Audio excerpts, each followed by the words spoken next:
Tuloy na ang 65th Miss Universe Beauty Pageant dito sa Pilipinas sa January 2017. Pero pagkumpirma ni dating Ilocos Sur Governor Chavit Singson, muntik bawiin ng pageant ang hosting sa Pilipinas. Ayon kay Singson, nagplanong mag-back out ang mga may-ari ng Miss Universe na may lahing Hudyo. Matatanda ang ikinumpara kamakailan ng Pangulo ang kanyang kampanya kontra droga sa Holocaust noong World War II kung kailan pinatay ng mga Nazi ang milyon-milyong Hudyo.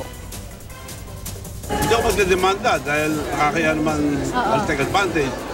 Nakikiusap lang ako to reconsider. Pinuntak ko rin yung mga kaibigan natin, mga Jews. Nakatulong sila. Kanina nagpirmahan na ng kontrata ang mga kinatawa ng Miss Universe Organization at ang host committee na pinangunahan po ni Singson.